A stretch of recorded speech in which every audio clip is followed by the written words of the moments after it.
Na aula de hoje do nosso curso de Doutrina Social da Igreja, nós queremos, nesse terceiro módulo,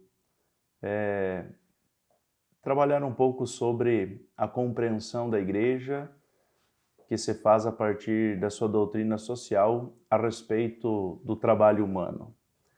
E para nós descrevermos esses aspectos do trabalho humano, nós vamos, como em todo e qualquer assunto, partir da reflexão dos aspectos bíblicos a respeito do trabalho humano, percorrer alguns assuntos que derivam desde a Sagrada Escritura e perpassam duas principais cartas encíclicas que trazem presente o trabalho humano, a preocupação quanto aos direitos do trabalhador, o direito ao trabalho, a dignidade do trabalho e entre outros assuntos que aí deriva.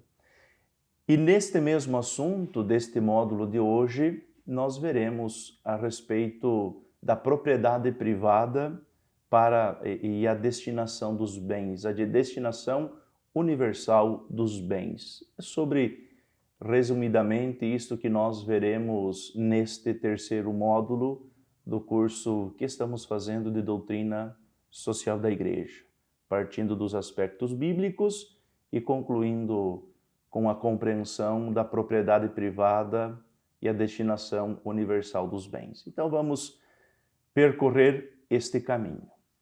Partindo então dos aspectos bíblicos que nós temos a respeito do trabalho humano, nós queremos, de modo sintético, nos concentrarmos primeiro no relato da criação, depois nos concentrar ou nos centrar na pessoa de Jesus Cristo, principalmente, e alguns elementos importantes que encontramos nas cartas paulinas e de outros apóstolos e alguns padres da igreja, no início sim da igreja. Questões básicas que são importantes também para esta nossa compreensão do trabalho humano. No relato da criação, temos presente que o trabalho humano ele é apresentado como condição originária do ser humano. Esta é uma condição originária. Por quê? Porque esta foi a missão dada por Deus de cultivar e guardar a obra criada. Por isso que é uma condição originária. É uma condição de cultivar e guardar tudo aquilo que por Deus fora criado. A perspectiva ou a compreensão do trabalho tornar-se fadiga, pena, ela vem somente após o pecado.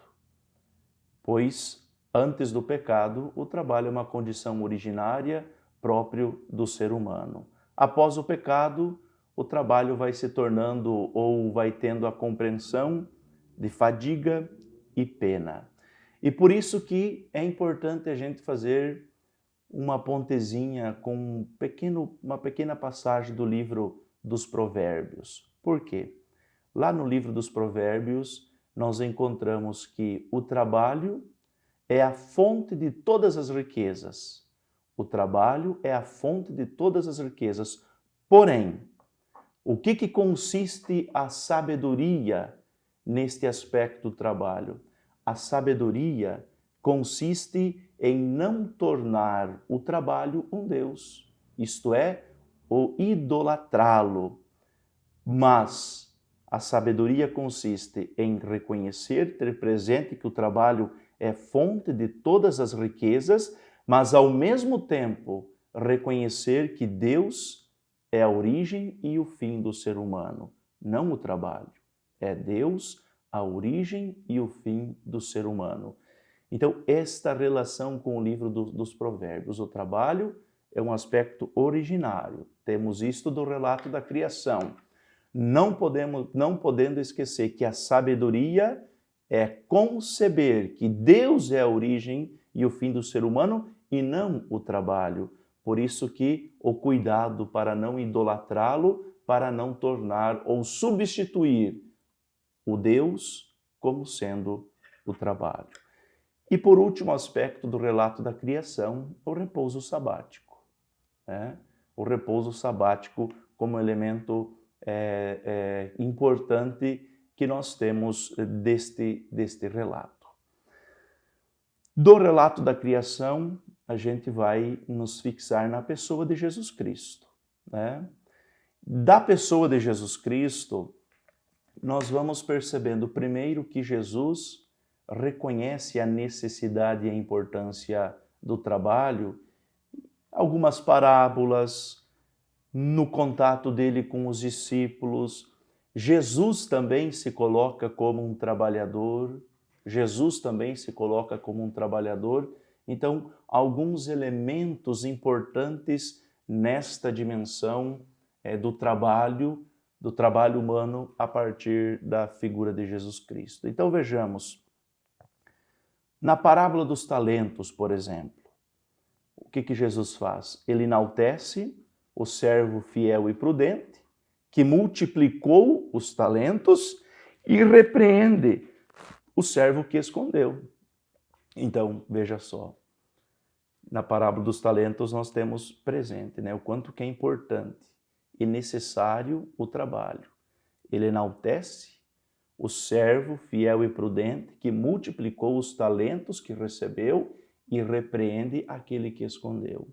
Esse primeiro aspecto.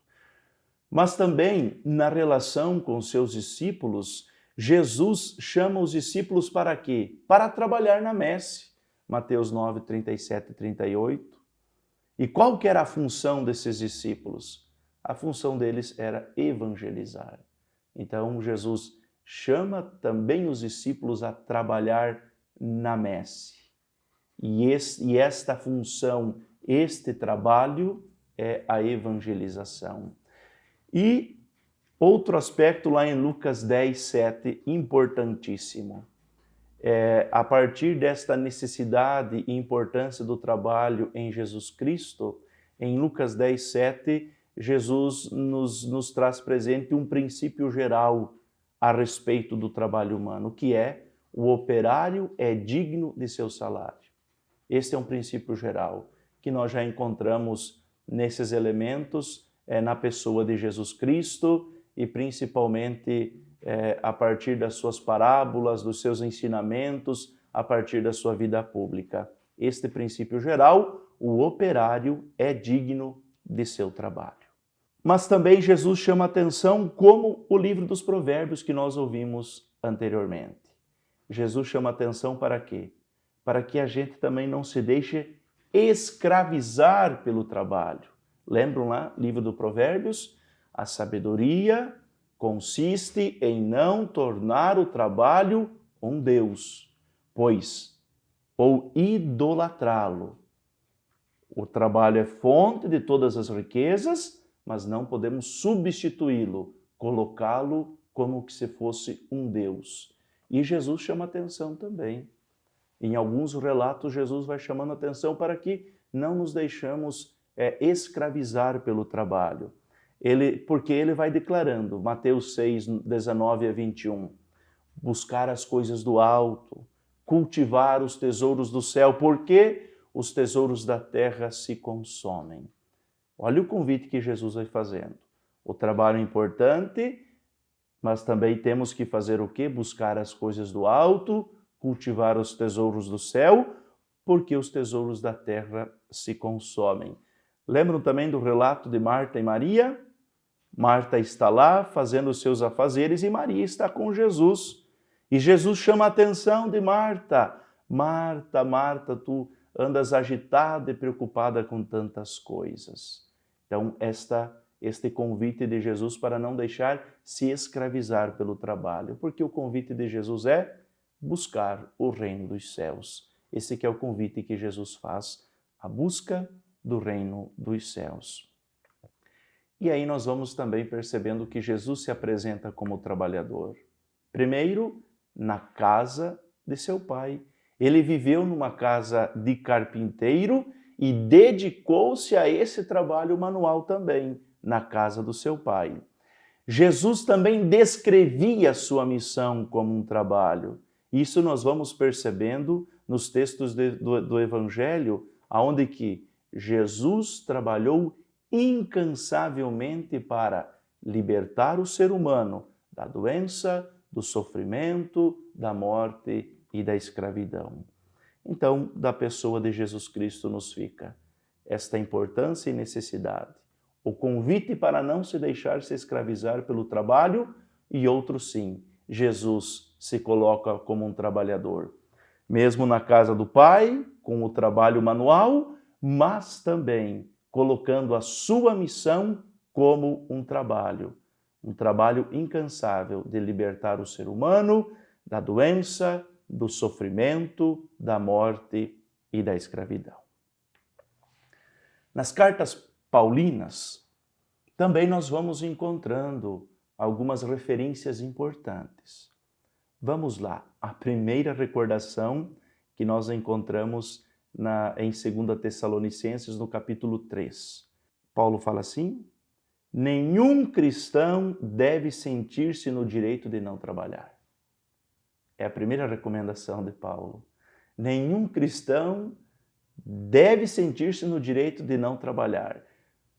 Pode-se às vezes se afirmar, mas nossa vida é transitória? Não importa. Mesmo tendo a compreensão que a nossa passagem pela terra é uma passagem transitória, em nenhum momento nós podemos dizer assim ou sentir-se no direito que não necessitamos, que não precisa trabalhar. Por quê? Paulo fala, não podemos nos isentar de empenhar-se na construção histórica. E este empenho na construção histórica de onde nós nos encontramos, nós realizamos também por meio do nosso trabalho. É um primeiro elemento. Mas Paulo também traz presente a perspectiva da necessidade da solidariedade material. E para que esta solidariedade material aconteça, ela precisa ser intermediada pelo trabalho. Por quê? A solidariedade material ela vai acontecer por quê? Porque nós compartilhamos o fruto do nosso trabalho com os mais necessitados. A solidariedade material ocorre por meio do quê? Do compartilhamento do fruto do nosso trabalho com aqueles que mais necessitam. E se nós formos lá em Tiago, capítulo 5, versículo 4, a respeito do princípio geral. Lembra que Jesus disse, lá em Lucas, todo operário tem direito do seu salário. E São Tiago apresenta o direito dos trabalhadores, mas entre eles o salário. Entre todos os direitos dos trabalhadores se apresenta o direito principal, o salário.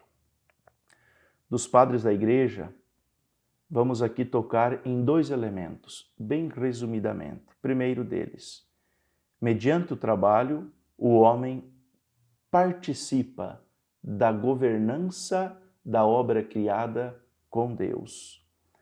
Isto é, mediante o trabalho, o ser humano governa com Deus o mundo, pois realiza coisas boas para si, mas também para os outros.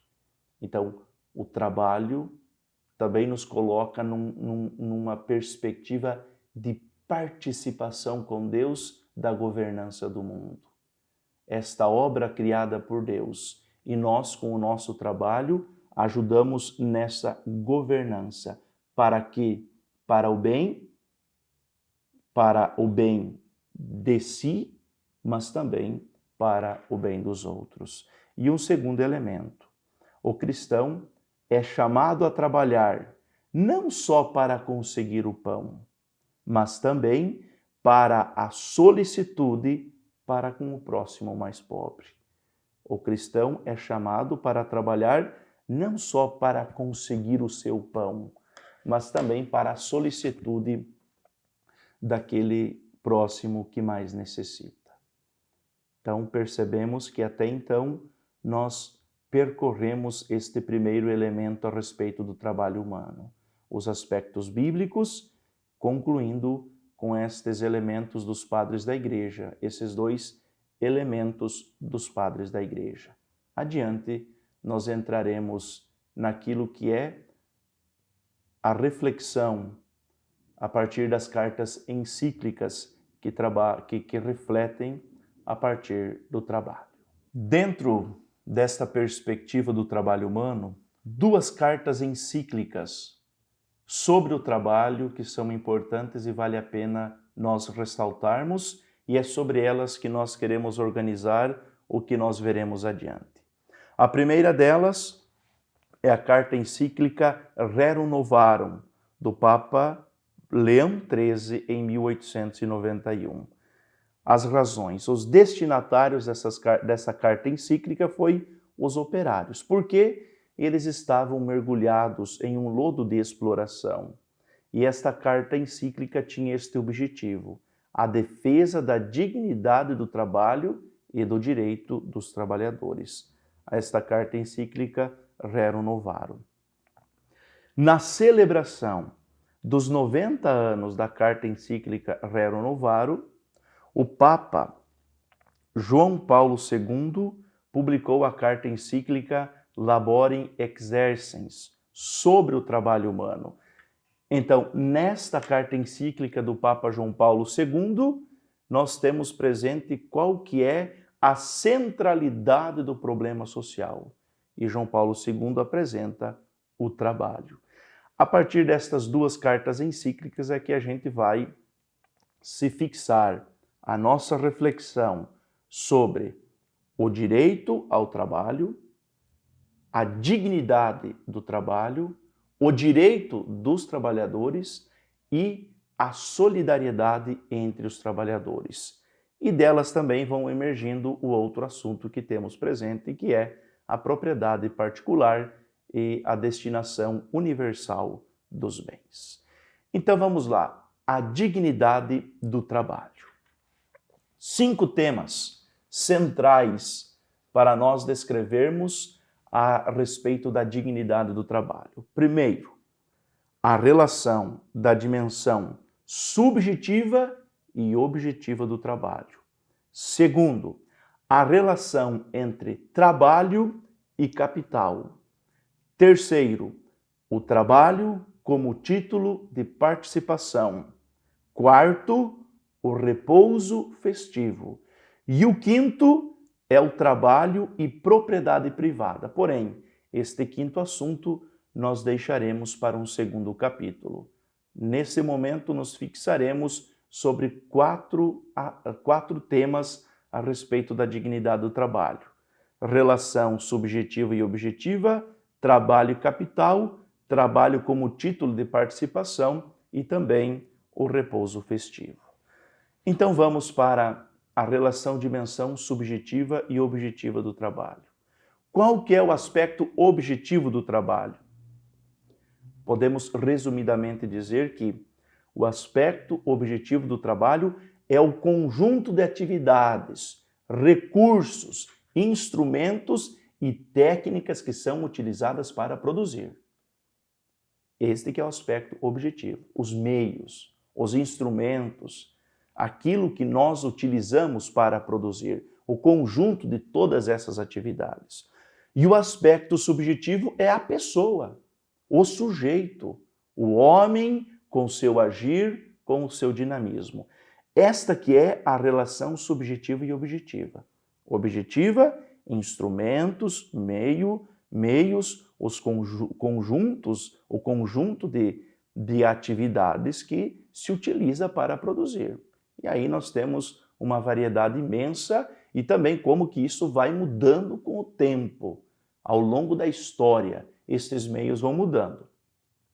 E o caráter, o aspecto subjetivo é a pessoa que está envolvida. Então, desse aspecto, deriva alguns elementos que são importantes.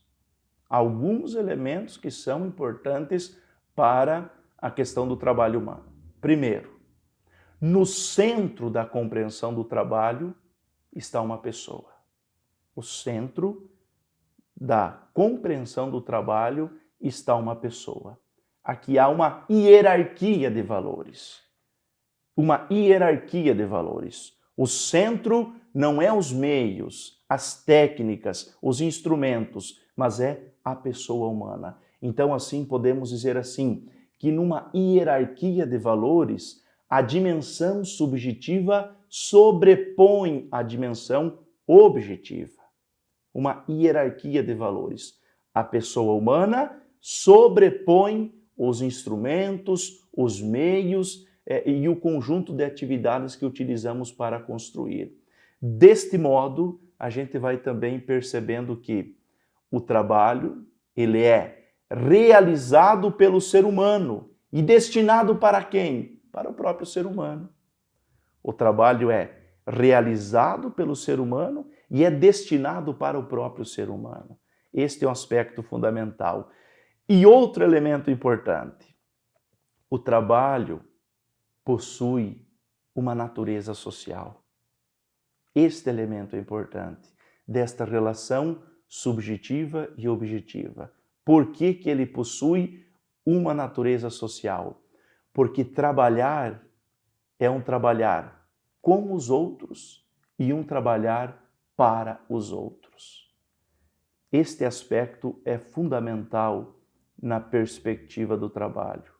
Eu trabalho com os outros e o fruto do meu trabalho também é destinado para os outros. Então, este é um aspecto social que nós encontramos nesta compreensão do trabalho. Esta distinção entre os elementos da dimensão subjetiva e objetiva. Compreendido? Agora nós daremos um passo adiante. O segundo tema, a relação trabalho e capital. O que nós entendemos por capital? Capital, aqui nós vamos tendo presente que é um termo que possui várias acepções. Às vezes compreendido como os meios materiais de produção, recursos financeiros, operações no mercado financeiro. Também nós falamos em capital humano, quando nós falamos dos recursos humanos. Falamos de capital social, quando indica a capacidade de colaboração de uma coletividade. Enfim, a doutrina social da Igreja expressa que o capital é meios, instrumentos, isto é, elementos objetivos do trabalho. Então pode ter uma vasta compreensão, várias acepções, mas o capital não sobrepõe ao trabalho. A doutrina social da Igreja relaciona que o capital possui um aspecto, um elemento objetivo, é meio, é instrumento. Pois de nada vale o capital sem o trabalho, e nem o trabalho sem o capital. Então, é uma relação que precisa ser respeitada a hierarquia de valores, que existe uma dimensão subjetiva e objetiva. E o capital está dentro do aspecto objetivo, enquanto o subjetivo é a pessoa que está envolvida propriamente dito. Outro elemento da dignidade do trabalho é o repouso festivo. É um aspecto que confere dignidade ao trabalho. Lembram lá do relato da criação? Já trazia esse aspecto. Mas aqui como que a gente vai encontrando presente, a partir da doutrina social da Igreja, este repouso festivo? Então, o repouso festivo tem a dimensão do descanso, do intervalo em certa compreensão de dias no trabalho que a gente realiza. Mas para o cristão, ele não pode deixar de ter presente que o dia do repouso é um dia também consagrado a Deus. Ou também somos convidados a consagrar o dia do repouso, consagrar a Deus este dia. Para quê? O repouso sabático era um dia de agradecer e louvar a Deus pela obra criada. E assim também nós. consagrar o dia do repouso, no dia do repouso, consagrar a Deus, significa reconhecer a gratuidade de Deus, louvar e agradecer a Deus pelos dons que concedeu a cada um de nós. E aos cristãos mais ainda, é um dia para preservar para a família, para os parentes, mas também para as nossas obras caritativas, doentes e enfermos. E para Deus, acima de tudo, o sentido do repouso, do dia do repouso. Concluímos por aqui aquele assunto da dignidade do trabalho, os 4 temas que nós tínhamos proposto.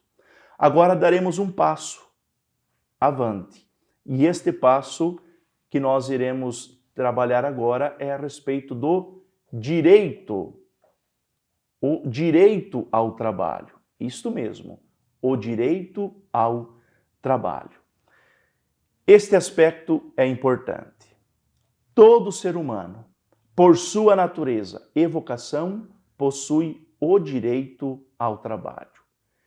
Por quê? Porque pelo trabalho se proporciona algumas coisas. E o que o trabalho proporciona? Vamos lá. Primeiro, a edificação da família. O trabalho, nós temos o direito ao trabalho primeiramente para quê? Para a edificação da família, em 2 sentidos. Primeiro para a sustentabilidade e depois para a educação, para a formação humana. Olha que aspecto interessante. O trabalho nos ajuda a edificar a família. Primeiro no sentido de sustentabilidade, mas não para aí esta responsabilidade. Tem um outro aspecto, a finalidade que é a formação humana, é a educação. É o primeiro aspecto educacional que acontece no seio familiar e que ele acontece também ou tem a sua participação a partir do trabalho. E outro aspecto também, o direito ao trabalho se dá para quê? Por conta do direito à propriedade. Porque a propriedade, ela se conquista pelo trabalho e ela serve para o trabalho, labore exerce do Papa João Paulo II. A propriedade se conquista pelo trabalho e ela serve para o trabalho. E outro sim, o que o trabalho proporciona é o bem comum. O trabalho proporciona o bem comum da família, o bem comum da sociedade. Estes são os elementos essenciais, isto é, aquilo que o trabalho humano proporciona. Por isso que todos têm direito ao trabalho, para a edificação da família, para o direito à propriedade e para a construção do bem comum. Por isso que a responsabilidade para promover e manter o direito ao trabalho é do Estado. E como que essa responsabilidade do Estado ela vai acontecendo? Primeiro, o Estado deve organizar políticas, que possam proporcionar que o trabalho, que tenha trabalho naquele estado pelo qual a pessoa humana se encontra, mas que também possam garantir o quê? Princípios éticos, aonde que este trabalho não fira a dignidade do trabalho, como também o direito dos trabalhadores. A responsabilidade do Estado também, ela ocorre na perspectiva de proporcionar capacitação, porque vejamos, ao longo da história, os meios, os instrumentos, aquele caráter objetivo do trabalho, ele vai mudando, ele vai se desenvolvendo, ele vai se transformando. Então precisa-se, nesse processo, fazer com que os trabalhadores possam ser capacitados e que eles consigam realizar aquele trabalho, aquilo que está presente diante deles. Então o Estado também tem essa responsabilidade de capacitar os trabalhadores. E também, diante das relações econômicas, pode ser que fira alguma perspectiva aí da hierarquia dos valores, ou fira o direito ao trabalho. Então, o Estado tem que também estar atento para garantir o direito ao trabalho, né, diante das relações econômicas existentes. Deste processo, entra naquilo que são o direito dos trabalhadores. Quais que são o direito dos trabalhadores? Eu gostaria de me concentrar em um por excelência. Por que o trabalhador tem direito? Primeiro porque cada ser humano, e assim nós acreditamos, a partir da nossa fé, possui um caráter transcendente.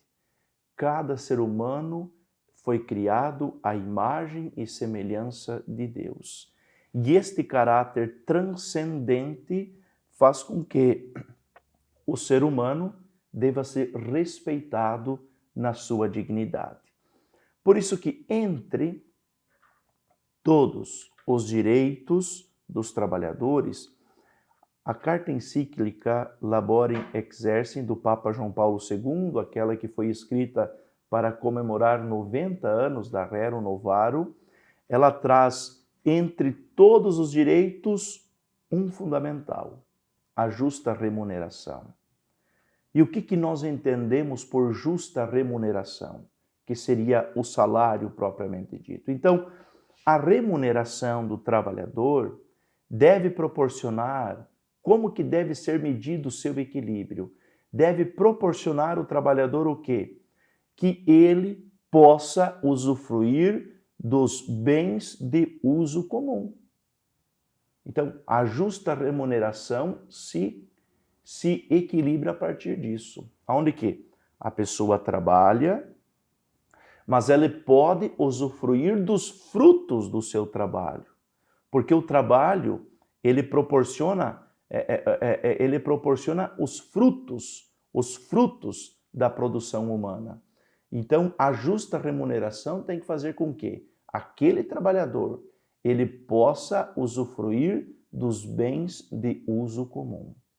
Caso o trabalhador, com a sua remuneração, não consiga usufruir dos usos de bem comum que necessita para a sobrevivência da sua família, tem alguma coisa errada. É um princípio ético que está ferido. É um princípio ético que está ferido.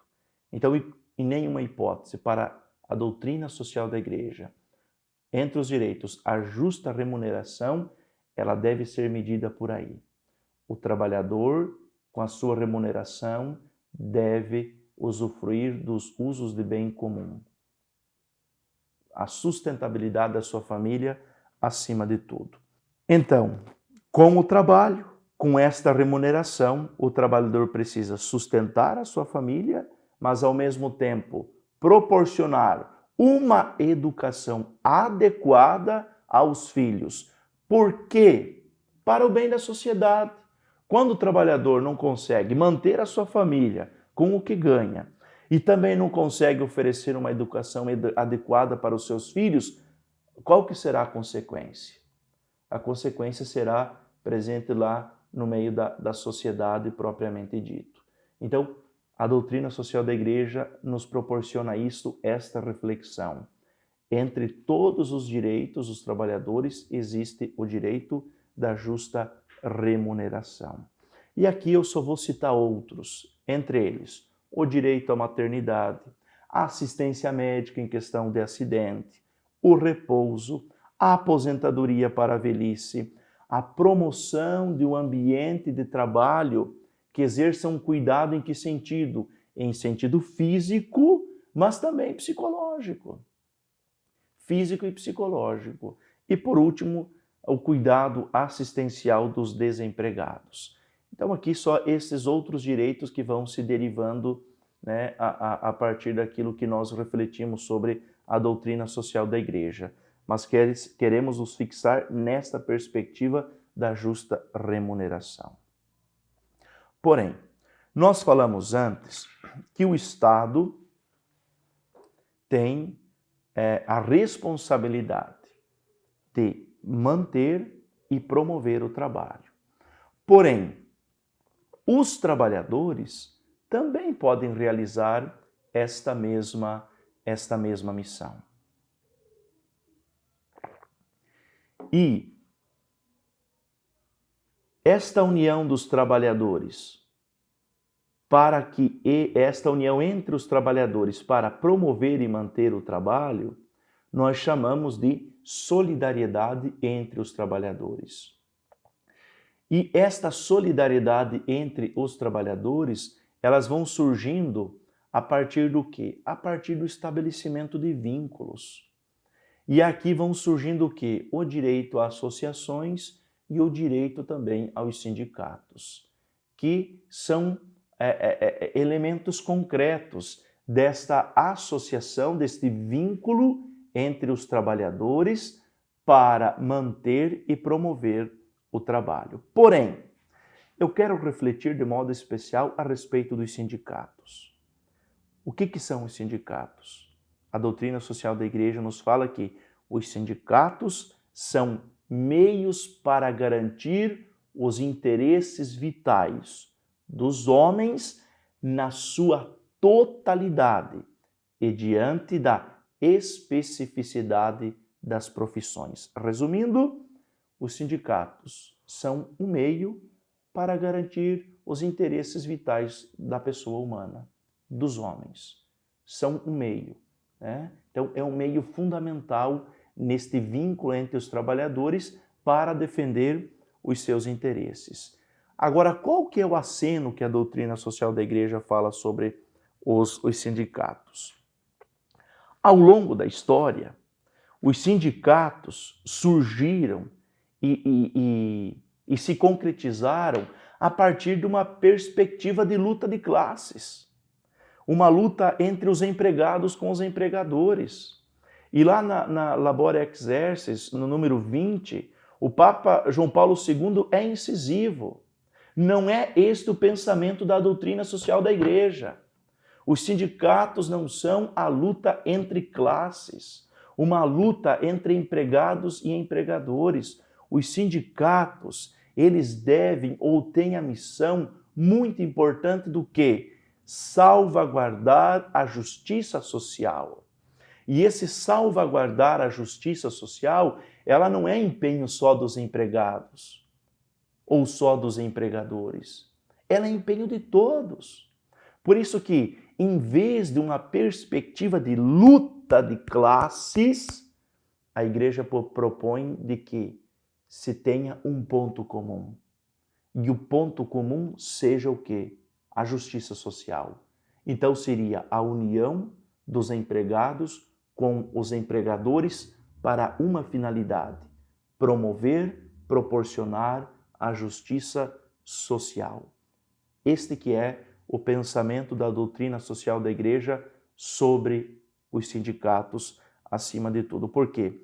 A edificação dos direitos dos trabalhadores para o bem comum. Para o quê? Para promover a paz. E aquilo que é próprio por meio do trabalho, o bem da pessoa, o bem da família e o bem da comunidade. Agora, outro aspecto também que surge aqui é aquele assunto que nós chamamos de greve. A doutrina social da Igreja reconhece esse direito dos trabalhadores que nós chamamos greve. Mas lá no número 20 fala, também é algo que pode ser evitado. Por quê? Porque pode ser simplesmente um jogo político, um jogo de interesses pessoais, onde que não tem nenhuma perspectiva da justiça social ou para defender os direitos dos trabalhadores. Por vezes, está mais entrelaçados um jogo político, um jogo de interesses ideológicos que não tem aquela que é a finalidade propriamente dita. Então aqui nós descrevemos esta caminhada sobre a dignidade do trabalho, o direito ao trabalho, o direito dos trabalhadores e a solidariedade entre os trabalhadores. Agora nós queremos conversar um pouquinho sobre as Res 9, isto é, as novas organizações do mundo do trabalho. As novas organizações do mundo do trabalho. E sabemos como que isso tem mudado nos últimos tempos. Como que surgiram? essas novas organizações do mundo do trabalho? É de nosso conhecimento. Globalização, liberdade de mercado, novas formas de produção. Este fenômeno é impulsionado pelo quê? Velocidade de informação, facilidade de transporte. E o que isso proporciona? Uma fragmentação do ciclo produtivo, aumentando o quê? A eficiência, mas ao mesmo tempo aumentando o lucro. Então, o que vai surgindo nesse processo? Nesse processo surge o que nós chamamos de empresas especializadas. Então, estas empresas especializadas, elas vão surgindo numa perspectiva do quê? De fornecer produtos e serviços. Para que isso possa ser realizado, vai exigindo uma flexibilização no mercado do trabalho. Isto é, vai mudando, vai se flexibilizando a organização do processo produtivo. No mercado de trabalho, precisa de uma flexibilização nessas empresas especializadas em produtos e serviços. Então, o que vai proporcionando no mercado do trabalho? Surge uma economia concentrada no quê? Nos serviços, nas inovações tecnológicas. E isto proporciona a passagem do trabalho concentrado das grandes indústrias, estável, fixo. Então, essas novas organizações do mundo do trabalho concentrada nos serviços, nas inovações tecnológicas, que exige flexibilização, elas fazem esta passagem do trabalho concentrado, industrial, estável, fixo, para a perspectiva do trabalho plural. Trabalho plural, isto é, uma diversidade profissional, uma pluralidade. A passagem do trabalho concentrado para uma pluralidade do trabalho. E aqui então vai surgindo algumas necessidades. Quais que são as necessidades? Não mais as grandes concentrações, mas porém pequenas e médias empresas produtivas. Surgem pequenas e médias empresas produtivas. O que isso estabelece? O que isso estabelece de bom? Relações interpessoais diferentes, pois relações interpessoais qualificada, mais humana, favorece o quê? Favorece a abertura, favorece a criatividade, favorece várias oportunidades. Então, esta mudança, ela tem o seu aspecto positivo. Porém, ao mesmo tempo, cresce o trabalho informal. Não há nenhum problema como o trabalho informal, mas precisamos fazer o quê? Uma reflexão ética sobre.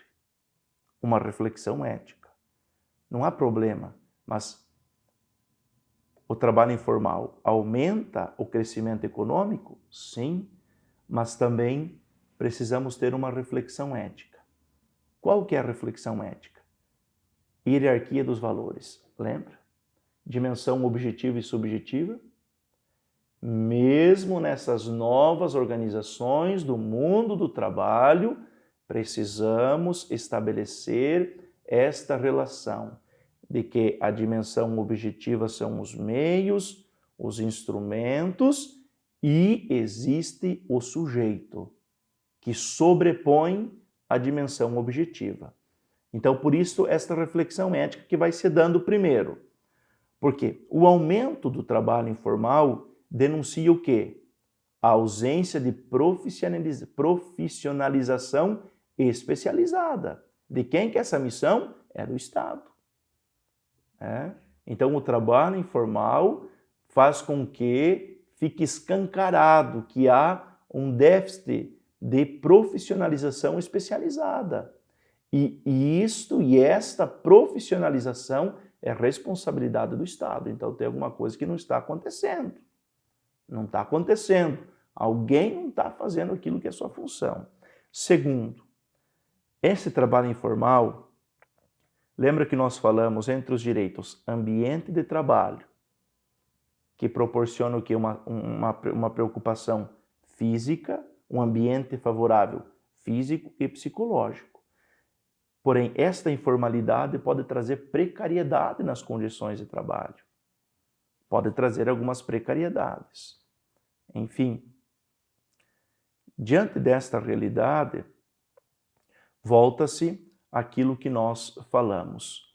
A doutrina social da Igreja, diante das novas organizações do mundo do trabalho, continua concentrando a sua atenção ao homem, à pessoa humana, ao ser humano. Por quê? Ele deve assumir essas novas organizações. E elas são frutos do trabalho do ser humano. Elas são frutos do agir, do dinamismo do ser humano. Então, não é se podem ou não podem, devem assumir de modo criativo as atuais inovações, as reorganizações, de modo que favoreça o quê? O crescimento da pessoa, o crescimento da família, das sociedades e de toda a família humana. Para isso. Então, para que tenha este fim social. Porém, este mundo do trabalho, ele não pode, segundo a doutrina social da Igreja, seguir visões deterministas, mecanicistas e economicistas. Porque o sujeito é o protagonista da transformação, a dimensão subjetiva. A pessoa é protagonista e não são os meios. E estas visões deterministas, mecanicistas, economicistas, elas esquecem o sujeito. Elas invertem os valores. E a Igreja continua, a partir dessa doutrina social, trazendo presente a concentração, a centralidade sobre o sujeito. O sujeito sobrepõe os meios de trabalho. Mesmo eles sendo novos, a pessoa continua sendo pessoa. Por isso, é necessário o que hoje? Globalizar a solidariedade, labor exercis. Globalizar a solidariedade. Desculpe, não a labor exercis, mas agora a carta encíclica do Papa Francisco, Fratelli Tutti, que vai trazendo presente esta relação de fraternidade e amizade social. O Papa Francisco nos convida nesta perspectiva do quê? Da promoção do bem, na valorização da solidariedade, trazer presente a função social da propriedade. Nos traz presente esta perspectiva da solidariedade sem fronteiras, este aspecto presente, trazendo esta necessidade da globalização da solidariedade, restabelecendo a hierarquia de valores, trazendo presente a dignidade da pessoa em primeiro lugar, valorizando as relações, trazendo presente que no nosso universo não existe fronteiras, que todos somos pessoas humanas e nós devemos nos preservar, querer o bem mutuamente e a partir do nosso trabalho abrir as fronteiras para a questão da solidariedade e da fraternidade. Concluindo, a relação trabalho, empresa e salário justo é medido por quê? Pela promoção da justiça social. É a promoção da justiça social que vai medir a relação trabalho, empresa e salário justo. Segundo, o trabalho é necessário para o homem, para a família e para a comunidade. Terceiro, o Estado e as sociedades organizadas devem garantir esse direito do ser humano. Quarto, para o sustento da família e desenvolvimento da sociedade, necessita-se do salário justo. necessita do salário justo, que não é simplesmente a remuneração acordada. O justo é aquilo que possibilita o sustento. O justo é aquilo que possibilita o sustento. Pois bem, aqui nós concluímos esta primeira parte. Agora, nós queremos ir para um segundo capítulo, que é fruto daquele aspecto da dignidade do trabalho, que é a questão da propriedade particular e a destinação universal dos bens. Este segundo capítulo, então, que nós veremos, que advém lá daquela perspectiva da dignidade do trabalho, que é a respeito da propriedade particular e a destinação universal dos bens. Então, a questão da propriedade particular, ela advém da natureza humana.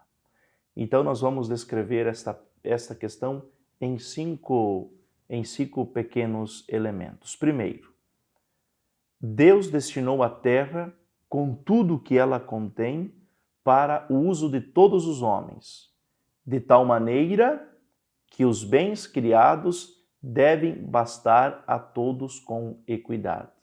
Então, o primeiro elemento é este. A terra foi destinada por Deus para o uso de todos os homens. Para o uso de todos os homens. O primeiro elemento. Segundo, o homem tem o direito de escolher as coisas que julgar mais aptas. Deve ter sobre seu domínio não só os produtos da terra, mas ainda a própria terra. A própria terra. Então o homem tem direito de escolher. E assim ele deve ter sobre os seus domínios não só o produto, mas a própria terra, este meio de produção. Terceiro, seja quais forem as formas de propriedade, elas em todo e qualquer sentido devem atender o quê? A destinação universal dos bens. Destinação universal dos bens. Quarto, o princípio da igreja é distinto do coletivismo e distinto do liberalismo. Por quê? O liberalismo e o coletivismo ferem o princípio da liberdade. Pois a propriedade particular ou algum domínio sobre os bens exteriores conferem a cada um a extensão absoluta necessária à autonomia pessoal e familiar da liberdade humana. Gaudium et Spes, número 19. O princípio da liberdade é muito importante. O princípio da liberdade.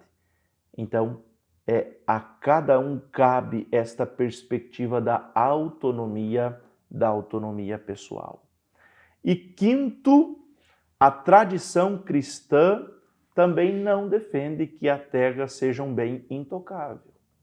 Por quê? Porque a propriedade ela possui uma função social. Qual que é a função social da propriedade? O trabalho, a produção, a sustentabilidade familiar e o bem comum. E o bem comum. Se não atender a esta função social, a esta propriedade não é um bem intocável. Ela precisa atender esta função social. Ela precisa atender esta função social. Então, estes 5 elementos que são importantes, que a igreja pensa a respeito da propriedade particular. Nós temos o direito de ter a propriedade. Para quê? Para o trabalho. Para o trabalho. Para o trabalho. Então, a propriedade é conquistada pelo trabalho e para o trabalho. Porém, nesta propriedade, eu preciso ter autonomia, liberdade e ao mesmo tempo, esta propriedade ela não é intocável. Se esta minha propriedade não tem uma função social, ela não é intocável. Ela não é intocável. Ela precisa ter uma função social, que é o trabalho, a produção, a sustentabilidade e o bem comum. Porém, Por conta desta perspectiva da propriedade particular, nós vamos entrar no tema da reforma agrária. Em que sentido a doutrina social da Igreja defende a reforma agrária? Primeiro sentido, a doutrina social da Igreja defende a questão da reforma agrária. Por quê? Primeiro, porque a Igreja pensa, a doutrina social da Igreja oferece a reflexão de que a reforma agrária é um meio eficaz para promover a justiça social, para superar as desigualdades, para promover o trabalho, para promover a produção. É um meio necessário, primeiro. A Igreja pensa, a reforma agrária é um meio necessário para estes aspectos. João Paulo II fez um apelo em certa feita. Não é justo, não é humano, não é cristão continuar com certas situações claramente injustas. E por isso a necessidade da reforma agrária. Para tentar fazer o quê? Diminuir a injustiça, promover a justiça. A reforma agrária para a promoção da justiça. E assim, deve ser garantido também o quê? A valorização das potencialidades produtivas agrícolas. Né? Esta valorização, principalmente com quem trabalha no campo e dele depende. Então, valorizar essa produção agrícola é outro aspecto necessário também nesta perspectiva da reforma agrária. Porém, a Igreja também, a doutrina social da Igreja apresenta alguns erros na tentativa de alguns estados promover a reforma agrária. Vamos ver quais são estes erros que a doutrina social da Igreja traz presente. O primeiro erro é achar que fazer reforma agrária é só distribuir a terra. O primeiro erro é esse. Distribui a terra, pronto e acabou. Não fornece mais nada, não proporciona nada, não qualifica. Vejamos, a propriedade só tem sentido por conta do trabalho. Se só distribui a terra e não dá outros elementos o que fazer com esta terra, também ela perde o seu sentido. Então, um primeiro erro que a doutrina social da Igreja proporciona sobre algumas tentativas de reforma agrária. Primeira, de só ter distribuído a terra. Segundo, de não ter considerado que a história e a tradição das sociedades agrícolas.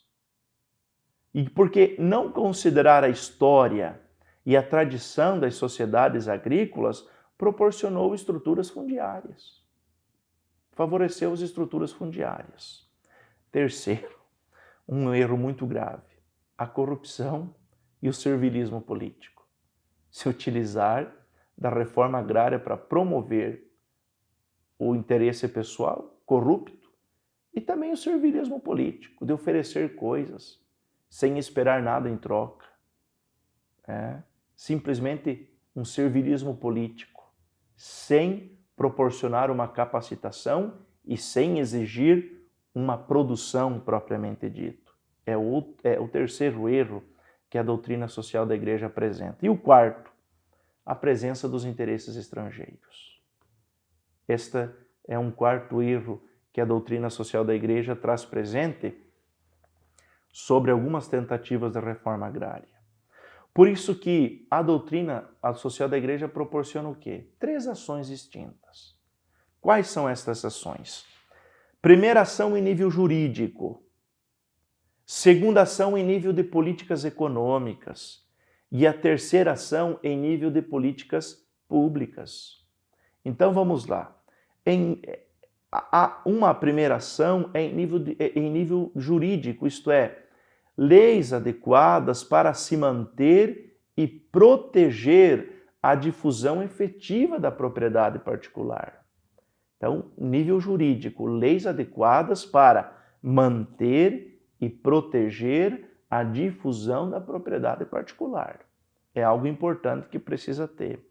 Um segundo, políticas econômicas que facilitam o quê? Uma larga difusão da propriedade particular de bens de consumos duráveis, da habitação, da pequena propriedade, dos instrumentos próprios da empresa artesanal, agrofamiliar, das ações das médias e grandes empresas. Então, este caráter de políticas econômicas que favoreçam bens de consumo duráveis, habitação, pequena propriedade, instrumentos próprios da empresa artesanal, agrofamiliar e assim por diante. E terceira ação, políticas públicas e tributárias que possam o quê?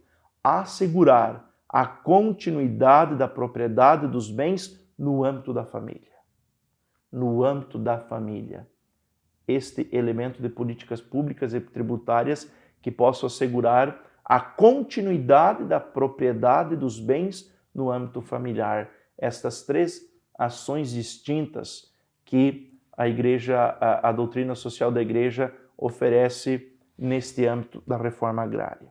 Para concluir, nós queremos trazer, em alguns aspectos, a questão da terra no Brasil. Né?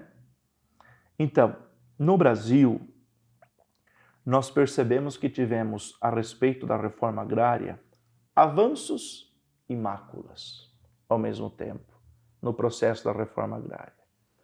Primeiro, tivemos avanços no sentido de discussão dos governos, busca de projetos que atendesse à necessidade brasileira. Mas também as máculas foram violência, busca de interesses que feriram o quê? O bem comum e a justiça social. Então tivemos estas duas perspectivas, né, no Brasil, naquilo que nós chamamos a questão da terra. Por isso que, para concluir e trazer presente, eu gostaria de trazer aqui elementos. Então, diante dessa realidade, é necessário descrever alguns aspectos iluminadores da doutrina social da Igreja sobre a reforma agrária no Brasil. Primeiro, por que é necessária a reforma agrária? Porque a terra é um dom de Deus e destina-se ao quê? A proporcionar a vida e o sustento de todos.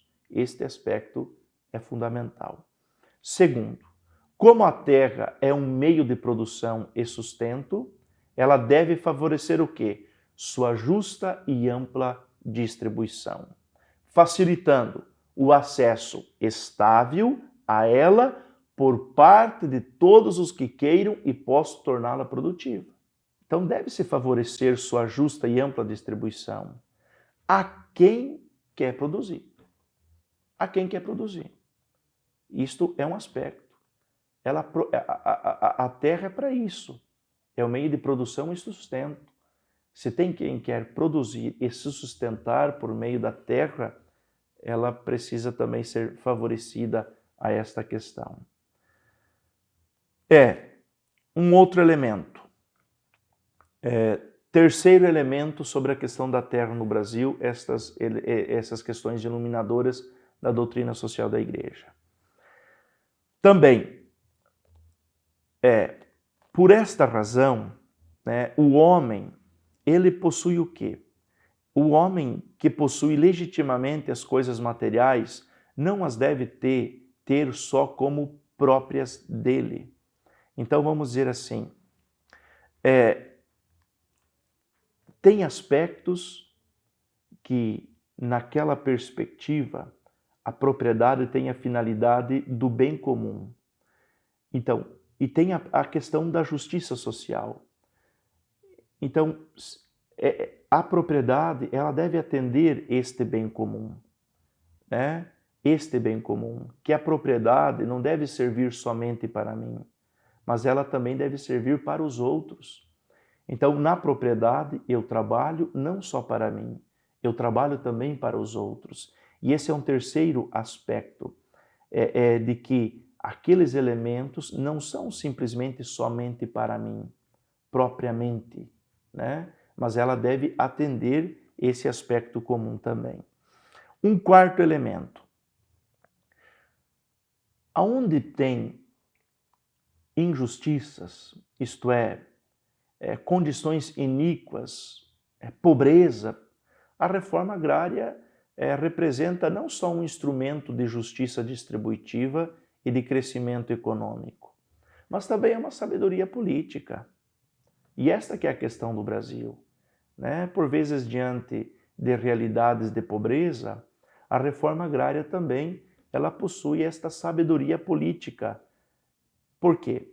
Ela vai trazer uma finalidade social, mas também ela vai proporcionar o quê? Ela vai proporcionar uma justiça distributiva, mas também um crescimento econômico.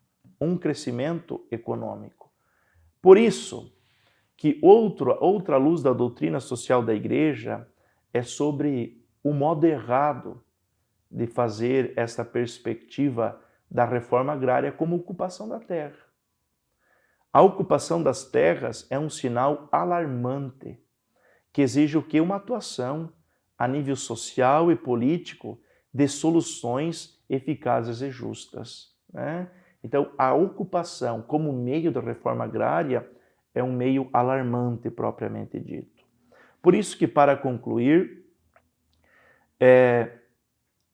sobre a questão da terra no Brasil, precisa-se do quê? De uma urgente implementação do Plano Nacional de Reforma Agrária para quê? Para a criação de empregos e produção de alimentos, né?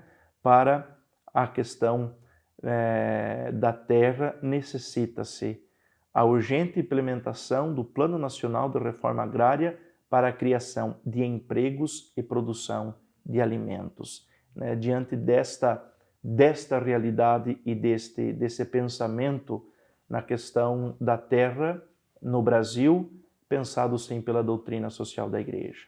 Este que foi o nosso terceiro módulo sobre a questão do trabalho humano, trazendo presente estes elementos que podem nos ajudar também na vivência da nossa fé e tendo presente que, na perspectiva da Igreja, o trabalho deve proporcionar o bem da família, o bem da sociedade, o bem comum, e torná-lo como Deus mesmo nos pede, não uma perspectiva de idolatrá-lo, mas como meio para a nossa vivência e para a realização do bem.